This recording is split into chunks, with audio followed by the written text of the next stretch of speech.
Hi, and welcome to the Human Side of Business podcast. I'm Ange Maria, CEO and co-founder of Intuitive Performance. I'm a performance coach, HR professional, whole person leadership facilitator, and your host. The Human Side of Business podcast is fueled by the genuine curiosity to understand how personal characteristics and skills can be leveraged to drive individual and team performance, tangible outcomes, and ultimately organizational success within business. Each podcast is devoted to sharing knowledge, expanding our learning edges, and exploring the trends in corporate culture towards growing the emotional intelligence of organizations. I'm so glad you're here. Hi, and welcome to the Human Side of Business podcast. I'm Ange Maria, CEO and co-founder of Intuitive Performance. I'm a performance coach, HR professional, whole person leadership facilitator, and your host. The Human Side of Business podcast is fueled by the genuine curiosity to understand how personal characteristics and skills can be leveraged to drive individual and team performance, tangible outcomes, and ultimately organizational success within business.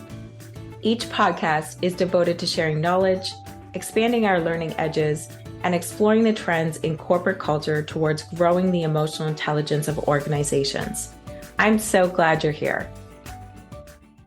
Welcome, listeners, to another episode of the Human Side of Business podcast. Today, we're diving into the exciting and transformative topic of vision setting for 2025.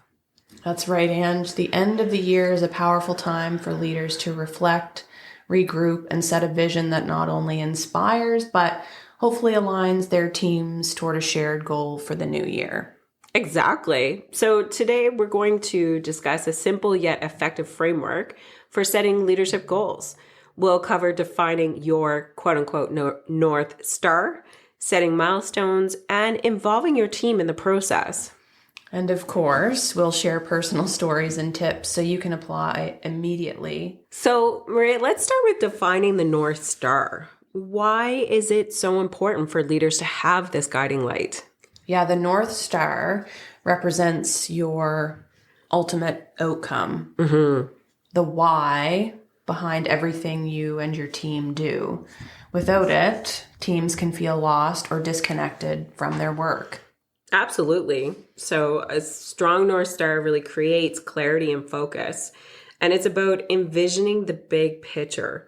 So for example, a North Star for an HR team could be creating a culture of innovation and inclusivity. Mm-hmm. And a question that came up for me was that your North Star as a leader isn't the vision or the mission or the North Star necessarily of the organization. No, absolutely not. It's really coming in at it and looking from the perspective of within leadership, we need to have our own North Stars. It's almost like two threads. Right. So there's our own North Star, and then there's the North Star that aligns with our day-to-day work or the overarching vision of the organization. So simply put, you would have your vision statement or your objectives for 2025 for the organization, then broken down by department, then individual. So as a leader, that includes you. Mm-hmm.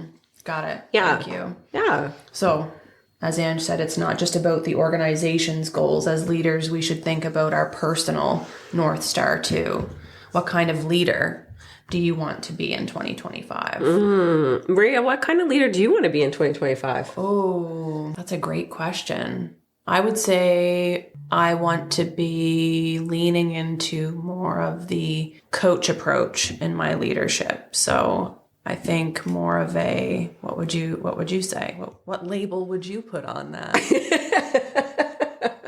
Well, that's just it. It's a coach approach to leadership. And when it comes to looking at that coaching mindset, it can be anywhere from a cultural approach all the way down to, not down to, but and to an individual approach in the way that we speak, work, operate, and or think. Yeah, definitely. So when we're thinking about our North Star, some pro tips are to use reflective questions such as, what impact do I want to make this year? And or what will success look like and feel like by the end of 2025? I think those are really big questions. Yeah. I like the addition of feel in there, you know, not just what it will look like, but how success will feel. Yeah. And it seems to me that when we use words like feel, it's getting us to think of actual outcomes and impacts, not just tactics and accomplishments that we need to hit. For me, it almost roots it in behavior. What are the actions or the behaviors within that? Right. Not just what's the tangible outcome. Definitely, for sure. And so within a performance model that I've helped develop, or not help, I guess I developed. Now's the time to brag, I guess. A few years ago is a performance acronym that we used for performance management, and not in the performance improvement perspective, but actual like goal setting or objective setting for our North Star. So the acronym is MASTER, and the M stands for measurable. So you want to make sure that your North Star, quote unquote, is measurable. And that is indicating behavioral stuff, like you had mentioned earlier, as well as objectives. So it's not so much what are you doing on a daily basis, but rather at the end of 2025, what are you accomplishing and what is that impact of accomplishment? So for example, if going back to the HR example that we used earlier, when it comes to leading an inclusive and innovative HR department, there ought to be some sort of measurable. So what are we increasing? So is it increasing project innovation across the organization by 20% by the end of 2025? That would kind of be your wraparound full measurable perspective. And then you also want to make sure that the next letter, being A, align, is that how the individual role or objectives align with the department and the company objectives. Because so many times when we're setting visions at that level, it's fantastic, but team members don't understand how they're impacting those visions. It's not relatable. It feels too intangible sometimes. Yeah, absolutely. So it's kind of bringing it down and giving it roots. S in MASTER stands for stretch goals. So I think it's really important to have what's called pivot goals and stretch goals in the workplace, because oftentimes what happens is we set our goals or our vision for the next year, 2025, and then we just leave it. Yes. And then we're rushing either at the quarter or at the end of the calendar year, fiscal year, whatever you run on. And things are just kind of feeling like it's a checkbox, to be polite. So when we're thinking about stretch goals, it's like, okay, if we're having like a smoking year, then what's our next iteration of that specific goal or that specific vision? And pivot goals on the other side of it, of stretch goals, is, you know, if we've had a wrench in our year, i.e. COVID, you know, what is an acceptable pivot of that goal? Because oftentimes what happens in performance is that either you achieve it or you don't. And that's not the reality of application, I don't believe anyways, when it comes to... Was that almost like a plan B? Yes. Okay. Yeah, absolutely. Then we get into T, transparent.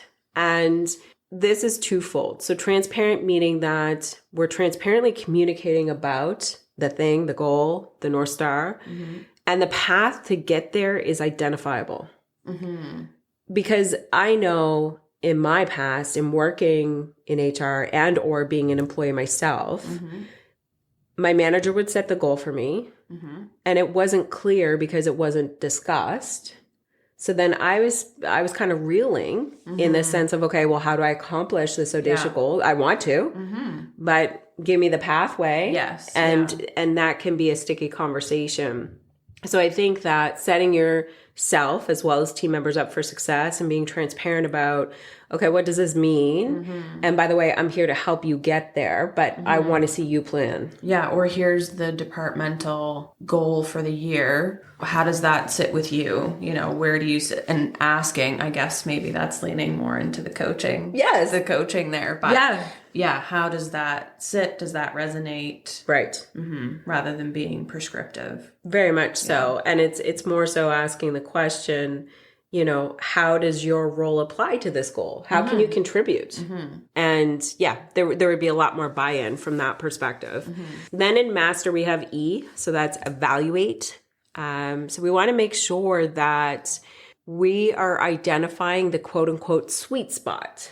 Again, oftentimes we rate performance 0% to 100%. And that's not the reality of A, being a human, and B, being in business with constant changing parameters, constraints, and sometimes even goals. So one thing I used to do with clients is get them to identify, you know, what is quote unquote good enough. Yes. Yeah. And oftentimes they would come up with a number of in between 70 and 80%. Okay. So if 70 to 80% of that goal or vision is hit in that year, then you're doing well. Like you're considered performing as expected, essentially. So I think having those expectations are good for multiple purposes because, one, oftentimes employees set out to want to be an A player.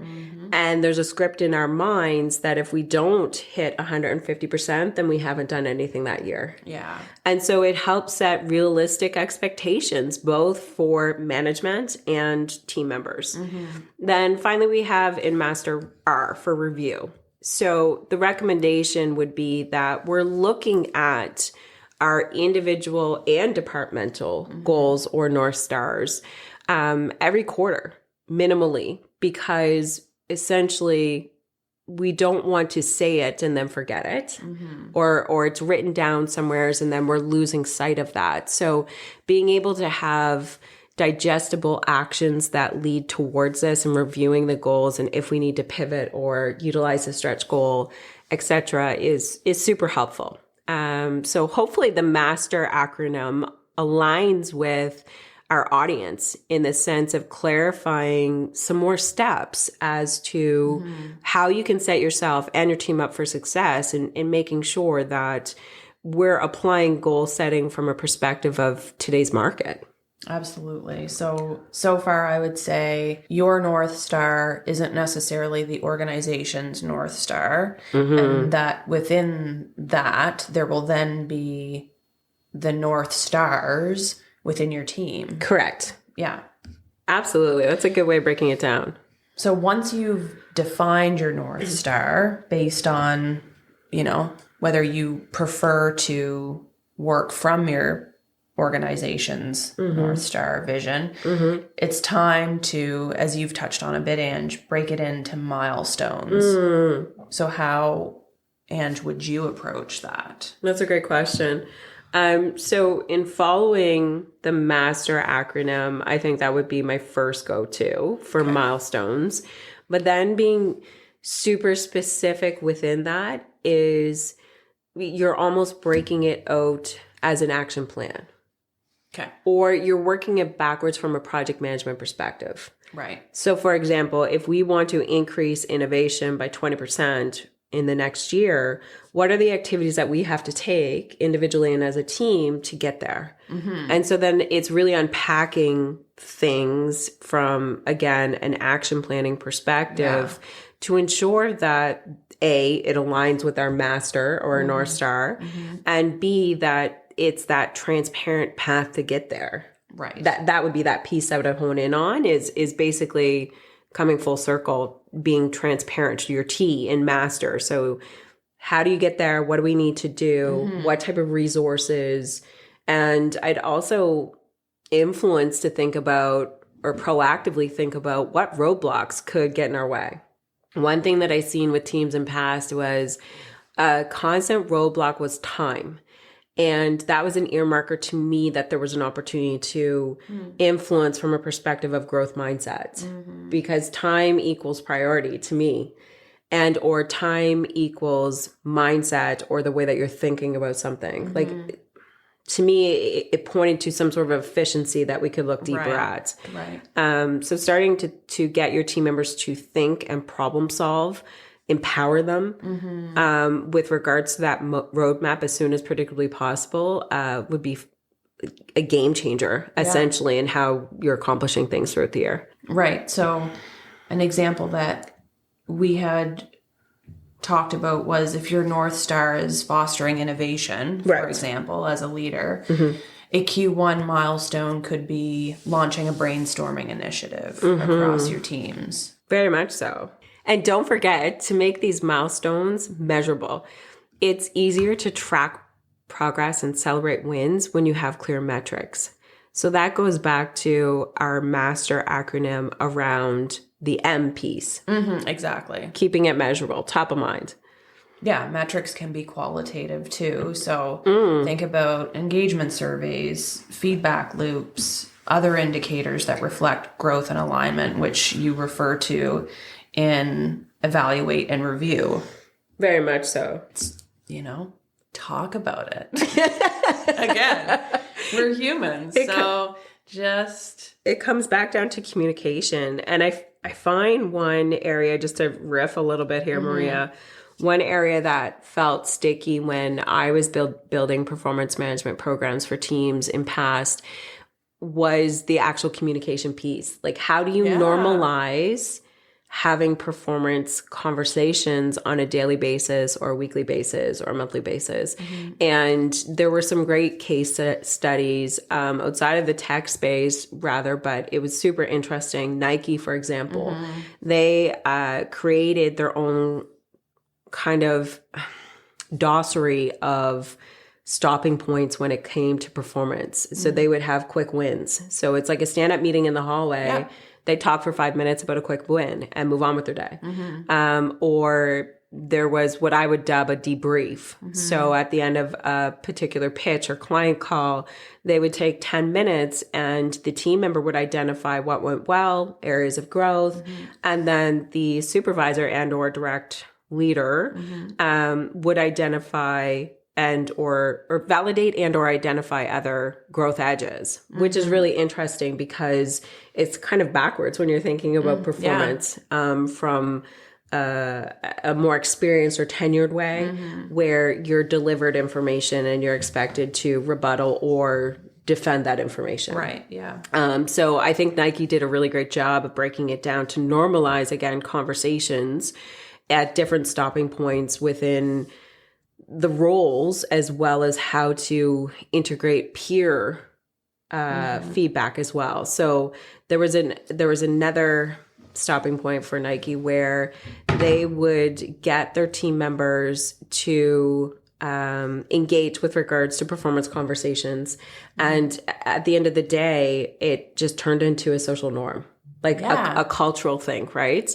There's others like Macy, IBM, etc. IBM uses a GROW model. Macy's had their own kind of acronyms and terms, but at the end of the day, they were all figuring out how do we communicate about performance and normalize it so that our team members are actually engaging with it. Yeah, and I think part of that and not just abiding by it. Is creating room for conversations about things that didn't work. Tell me more. So I feel like we often make space for, like you said, quick wins, maybe. And I think we see this shift happening a bit, but leaders intentionally calling out what didn't work this week or this month. And slowly but surely, I think you would see teams be more open to. I mean, it would also depend on the leader's response. And hopefully, if they're asking that question, they're positive and open in their response. And there's a sense of team problem solving, perhaps. I like that, team problem solving. Yeah. I think not only making space for the quick wins or the not so quick wins, but also just what's not working. What do you need? Yeah, I think that's an extremely valid point. Because again, oftentimes in the workplace, we look at things as good or bad. Yes, exactly. Especially in the performance. I mean, look at the word performance. It's like, it evokes a certain feeling. Right. And I don't think it's non-intentional. Like when I think about performance, I think about things like problem solving. Yeah. Like how to really find your authentic self as a leader. It's taken me a minute to get there because I know as an employee, I definitely felt like performance was. Yeah, I don't think your being marked. Perspective is the norm for sure. I think it's yeah. You feel like you're waiting for like your school report card. Oh God, yeah, the whole principal scenario, right? Yeah, yeah, and I it's unfortunate, honestly, because I know in the hearts of hearts, HR has truly tried to ensure that performance management is systematically approached in a consistent manner for opportunities and that it's put out there for the perspective of growth. And somehow we've gotten to this place of either box checking or it being a kind of principal's office scenario. And there's a lot of ick around it. Do you think that's a product of managers not having the time or not seeing the value or all of the above? All the above and not knowing. And not knowing, right. Like what manager will stick up their hand and really be like, hey, I don't know how to lead? Yes, right. Because then that equals admitting I'm incompetent. I'm not performing. Right. Instead, like, I think there's a direct opportunity that it doesn't have to be that grave, but rather, hey, HR or senior leadership, I want to get behind the performance management program. I need to understand what type of communication is expected around this. Because I think that's a large stopping point for many managers. It's like, well, how do I communicate quote unquote results? How do I have the conversation? And regardless of the setup of a performance program, I know that we're getting really off topic, but I think it's important. Regardless of the setup of the program, you can always invoke the coach approach. Always. Yeah. It doesn't need to be top-down performance. No. I honestly and genuinely believe that performative measures ought to be co-created. Otherwise, you're not going to have the buy-in from your team member. And the manager is also given the keys of responsibility of the whole thing versus empowering and allowing the team members to have accountability. Yeah, I don't think it's off topic at all. I think the vision setting exercise is a really good opportunity for managers, maybe in the performance context, to make their performance program their own. So what vision are you setting for your team? And I'm assuming that part of that vision is some type of adequate performance. Yes. So making that statement your own, because sometimes, like you were saying, it isn't necessarily or shouldn't be totally top down. So working with your team, which is what I want to get to, working with your team to create this vision or visions and versions of for the next year. So that is the most important part, involving your team. Why would you say collaboration is so critical in vision setting? Yeah, that's a really good question. When you're involving your team, you're fostering that buy-in. Like I mentioned earlier, chairmanship of ownership. The commitment to goals are greater. So you're having a higher level of engagement. And also the risk that is willing to be taken climbs. Yeah. Because when someone's empowered, they're not just empowered to do the thing. They're also empowered to figure out the thing, to problem solve the thing, to mitigate any risk for that thing. When we're talking about buy-in, you have to think about it from all of those perspectives and probably more to ensure that you're not the only one that's driving objectives within your department. And when you involve your team, you bring other perspectives. So you're, by way of that, going to have a more diverse and inclusive vision or visions for the year. So I think what's coming up for me in that piece is I hear the resistance. I've worked on teams and with teams who, it's like, I don't have time to include everyone in this process. But I think you and I have both seen that when you don't do this work up front, collectively, and take that time, the time will certainly show up. The time suck will certainly show up further down the road. Absolutely. Yeah. Well, and I mean, like Cy Wakeman had nailed it and dubbed this term called emotional waste.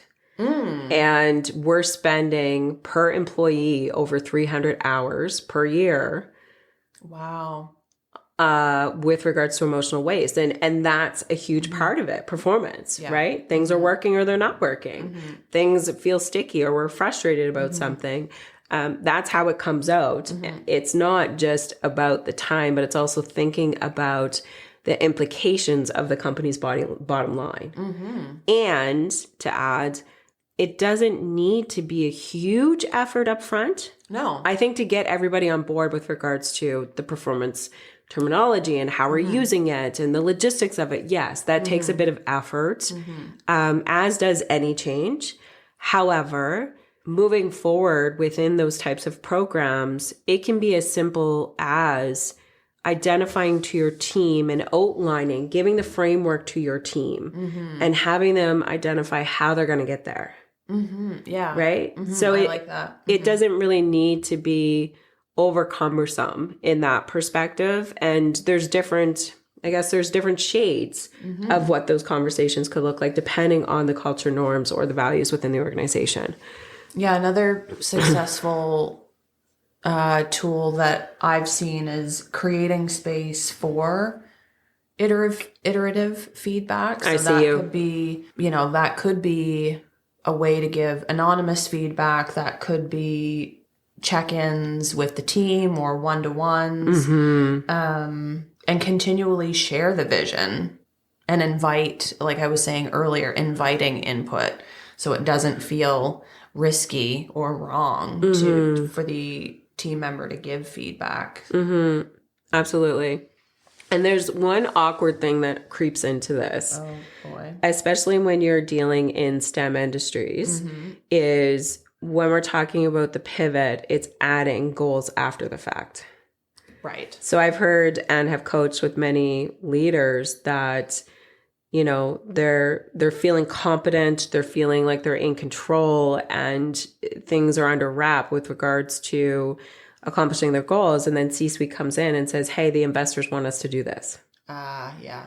So I think in today's economy that there's an opportunity for us to have pragmatic conversations around no problem, can certainly do this, but not but, and, because it's not a but, it's an and.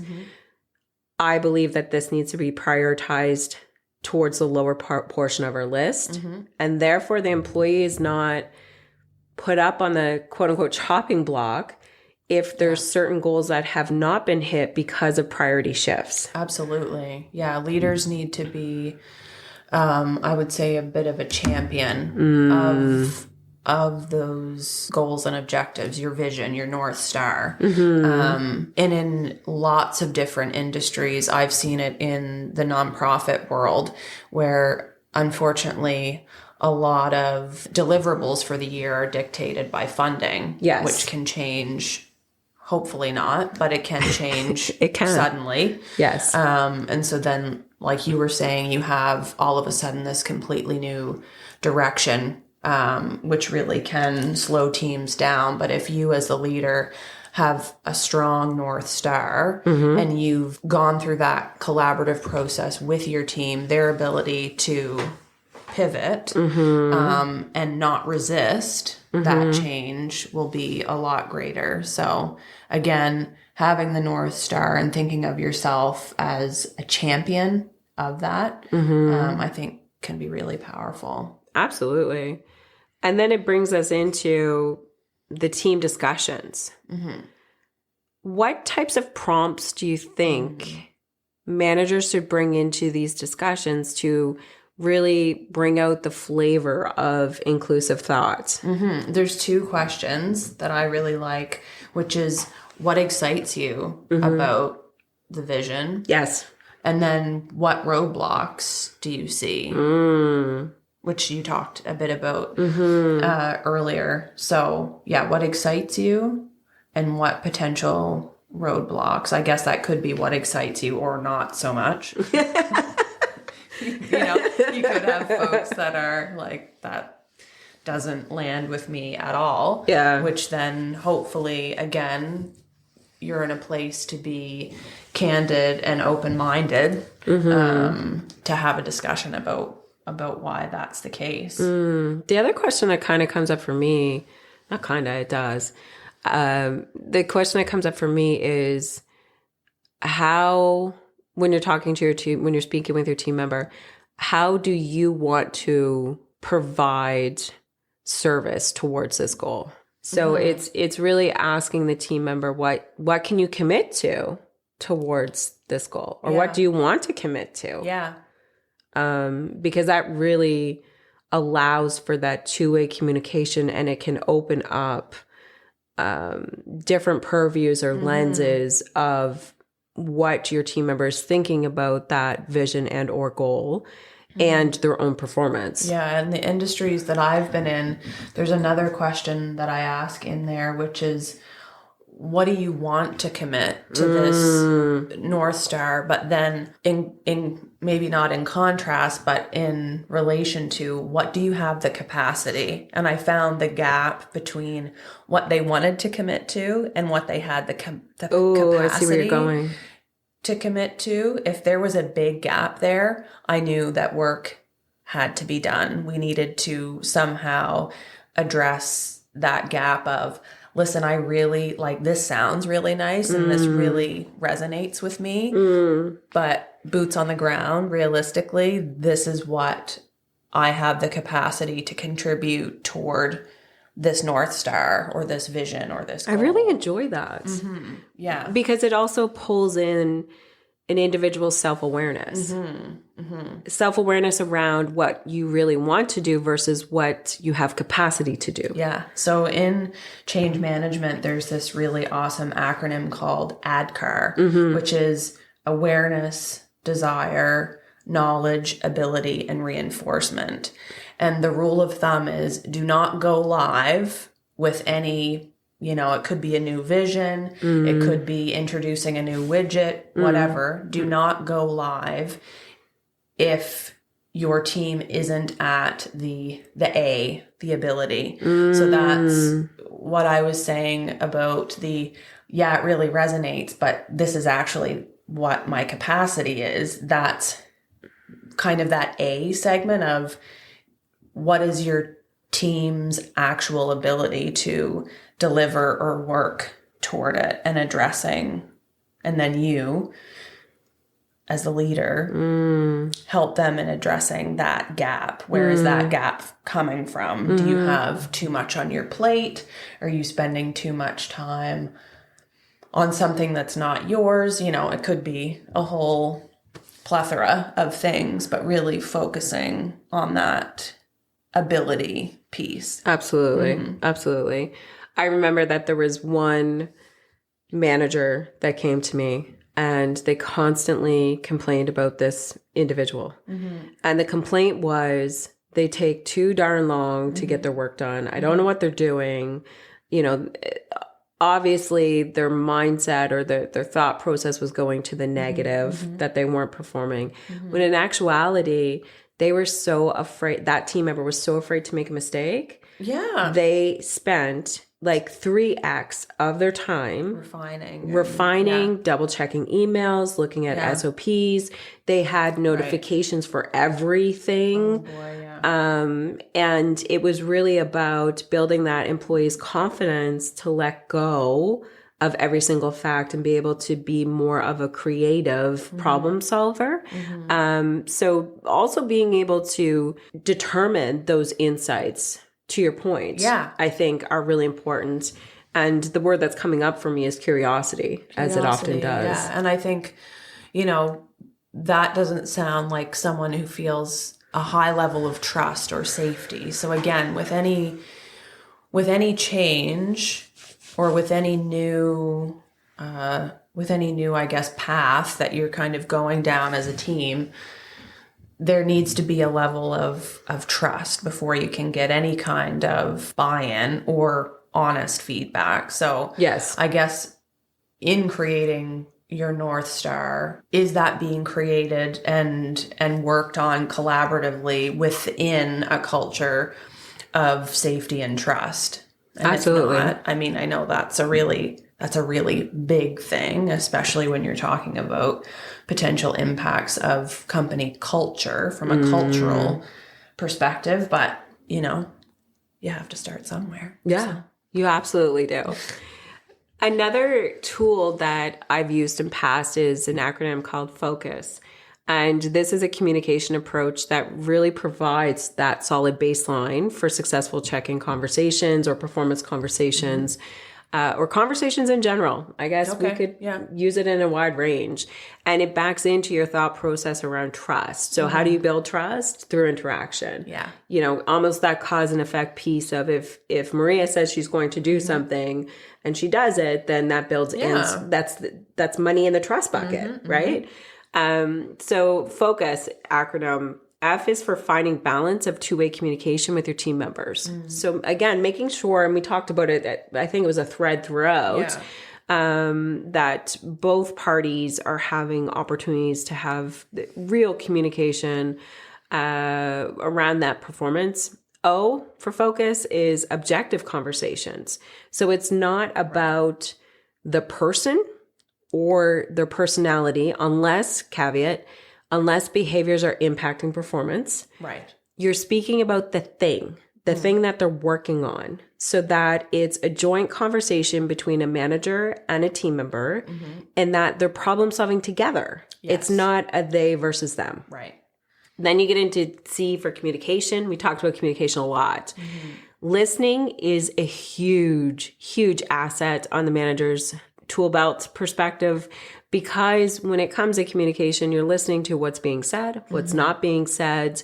You're listening to trends and really trying to understand, which gets into your team members' needs, motivators, and style, because that's going to lead to those positive, trustful interactions and leveraging of their internal skills versus just kind of like checking the box from 9 to 5. Yeah, and that totally aligns with what I was saying about what is the difference, what's the gap, is there a gap between I'm totally digging this North Star and I feel like I can help us get there, or that sounds great, but I don't have the capacity in any way, shape, or form. So if you understand your team members' needs, motivations, and style, you're going to have a much more solid guide. Yeah, absolutely. For the quarter, yeah. And it takes us to S in focus. So setting your team members up for success by expressing your expectations, responding to their questions, checking into to identify supports. Those are all really important things for your productive work environment with your team member, right? Absolutely. So it's remembering that, especially for our new managers out there, it's remembering that you're going from an individual player on the team to not just the captain, but the actual coach. Right. So now you're responsible to ensure that you understand what's going on with not just your team members' core competencies and skills, but again, what motivates them so that you can help them be set up for success. Absolutely. So we talked about master or your North Star, basically getting to your ultimate outcome. We talked about breaking our North Star down into milestones, so tangible things that gives us or actions, I should say, that give us a clear path forward. And most importantly, involving your team in the process. Communication was a huge undertone here. Yeah, using that focus acronym to include your team, Yeah. Yeah. And I know that I prompted you earlier on, but I'm kind of interested now even more as we continue to work together in 2025. What's one of your goals that you're setting? So I spoke earlier about leaning into the coach approach within my leadership practice. I would say that within that, and back to the focus acronym, focusing on the you and the understanding. So something in 2025 that I really want to practice is the understanding piece and making sure and really refining my listening practice. Understanding. Because I'm moving into the new year with kind of a couple of new lenses for how I'm doing my work, one being coaching and one being with a change management lens. So I think my goal is to really practice my listening and understanding, and kind of, since I'm coming at things from a fresh angle. How about you? I'm coming at it from more of a visionary perspective right now, and wanting to refine the way that we empower more managers to be leadership champions, to ensure that they're decreasing risk and increasing success in organizations. And for me, what really has been coming up is focusing on integrating more micro-learning opportunities. Because there, again, economy, want, need, time, place, there are so many things going on and so many expectations, especially in this world of AI that we're starting to operate in. Being able to apply real and tangible management strategies for individuals to understand themselves as a manager, where they want to go, what do they want to do, how are they going to do it, and then what are best practices, and therefore how do they apply it for their team and their environment. So I'm super psyched about that. And also within that, of course, underlying comes into play is emotional intelligence. Of course, yeah. Right? So it's looking at that whole person from a performative perspective, and how can we master operations with the humanistic side of things. Yeah. What do you love most about and for anyone listening, maybe define micro-learning. Or tell us about micro-learning. That opens up a whole other can of worms. It does. So currently we're working on Emotive. So this is going to be Intuitive Performance's AI avatar or mentor is what I would call them. And when we're thinking about micro-learning, it's identifying where you're at in that learning curve. So do you have knowledge? Do you have understanding? Do you have application? Yeah. And then it's meeting you where you're at. So instead of putting Maria through activity 101 through 501, maybe Maria is starting at 301 because she's had a couple of years of management and she's taken different courses. And then it's more so when it comes to micro-learning, it's quick hits. Gotcha. With regards to conversations with Emotive, your AI coach. And it's understanding if you have a difficult conversation, for example, that coach is going to get you to understand your blind spots and also provide you or quote unquote arm you with regards to best practice knowledge. So it's essentially learning and training as it's happening, like in real time, rather than, It backs into experiential learning. Yeah. Absolutely. 100%. Cool. I get excited about micro-learning because for me, it's also, I think, how I've, in hindsight, always learned or would have benefited from learning in that way. And so I think also with the rise of workplaces wanting to be more inclusive of neurodiverse folks and learning styles. That's why it's really exciting for me too. Amazing. Accessibility, right? Yeah. So our call to action is that we'd love to hear from you. What's one of your goals that you're setting for 2025? What's your North Star? Ooh, yes. Please tell us. So share with us on Buzzsprout or across your listening platforms or on LinkedIn and tag us using hashtag Human Side of Business Podcast. Thanks for joining us for this inspiring conversation. We hope you're feeling energized and ready to find your North Star or North Stars. For 2025. 2025. Yes. Crazy. Yeah. And remember, great leadership starts with a clear and intentional vision. Until next time, keep leading with heart and purpose. Don't forget to subscribe, leave a review, and share this episode with a fellow leader. We'll chat soon. See you next time. Thanks for listening to the Human Side of Business podcast. I'm glad you could join us. If you enjoyed today's episode and want to stay updated with our latest content, make sure to visit our website. The link can be found in the episode description, where you can subscribe to the podcast, sign up for our newsletter, and learn more about our whole person leadership services. Sounds interesting? Explore the Whole Person Leadership Cohort by Intuitive Performance, a unique program that offers unparalleled support to managers on every step of their leadership journey. Our program features evidence-based assessments, workbooks, group coaching, and interactive learning experiences to help you level up your leadership skills. Reach out today to apply to one of our upcoming cohorts. Until next time, take care and stay curious.